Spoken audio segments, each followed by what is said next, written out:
Idolatria aos pregadores. Já basta, ó Senhor, toma agora minha vida, pois não sou melhor do que meus pais.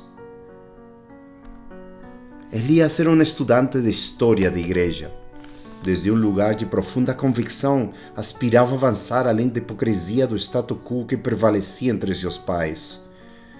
Suas normas de vida e piedade nasceram das Sagradas Escrituras. Portanto, em um momento de crise, de fraqueza, quando Elias chegou a crer que havia falhado a Deus e sucumbiu à covardia dos hipócritas, lamentou: não sou melhor do que meus pais. Você se identifica? Em efeito, os cabelos brancos deveriam falar e os jovens deveriam guardar silêncio. Estou de acordo. As cabeças brancas deveriam ser honradas e os jovens devem prestar seu respeito. Os anciãos devem instruir e as crianças devem ouvir com diligência. No entanto, no processo, apenas deixe que Deus fale enquanto toda a carne permanece em silêncio. Apenas deixe Deus ter a honra e obter toda a glória. Apenas que todos os pais terrenos se conformem com nosso Pai Celestial. Dizia eu: falem os dias e a multidão dos anos ensine a sabedoria. Na verdade, há um espírito no homem e a inspiração de Todo-Poderoso os faz sábios. Os grandes não são os sábios, nem os velhos entendem o que é reto. Hoje em dia, para que Deus seja honrado, os anciãos devem ser desonrados. Para que Deus seja ouvido, a hierarquia de autoridade do status quo deve ser quebrada. Isso é verdade para todas as estruturas de autoridade feitas pelo homem que prevalecem na igreja, ou aquelas que são impostas à igreja. Em outras palavras, isso é verdade com nossos pais e ancestrais, os vivos e os mortos. Porque, como costuma acontecer, quando homens renomados na história da igreja alcançam certo nível de notoriedade e fama entre os crentes, eles se tornam ídolos. O senso de reverência é tão forte que o status desses homens é de alguma forma imortalizado com uma glória idolátrica. Estes são os anciãos, um punhal de homens de primeira classe, redimidos pela graça, chame-os de calvinistas ou arminianos.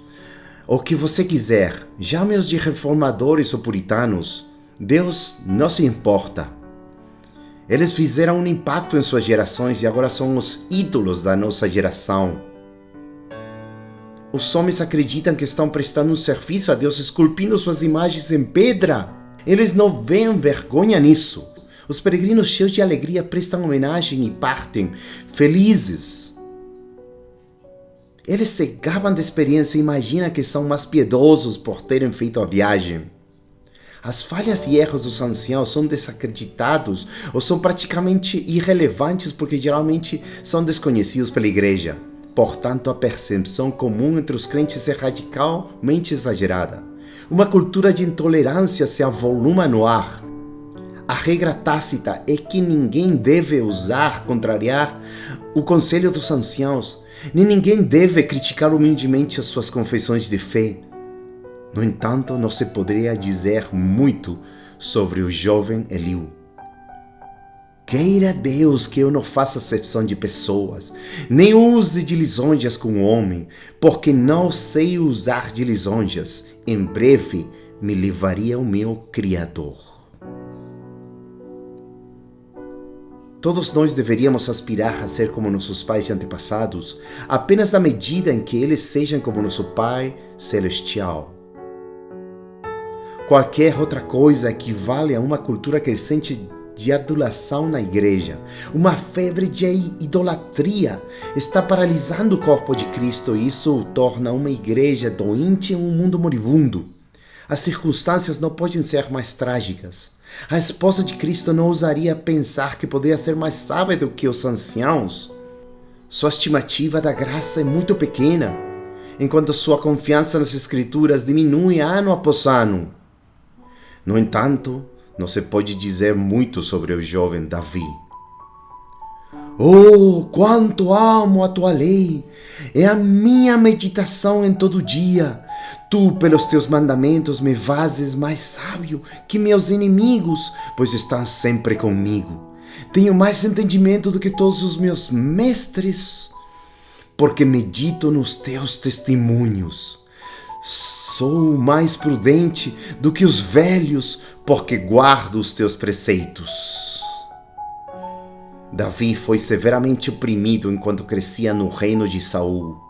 No entanto, pela graça de Deus, ele não sucumbiu à pressão acumulada sobre ele pelos desviados e transigentes. E nós também não deveríamos. O sopro de Deus registrou e preservou o jubileu desse adorador no Salmo 119, 97 ao 100. E faríamos bem em dar atenção a isso, mesmo que seja para a consternação dos opressores de hoje em dia que se sentem ameaçados por nossa confiança exclusiva e aparentemente radical nas Escrituras. A nossa oração por meio deste vídeo é que o povo de Deus possa se examinar e ver se está seguindo a idolatria os pregadores ou verdadeiramente está honrando somente a Deus e a sua palavra santa. Ele me fez mais sábio do que meus inimigos, porque eu amo sua lei. Ele me fez saber mais do que meus mestres, porque a tua palavra está sempre no meu coração. Ela me fez saber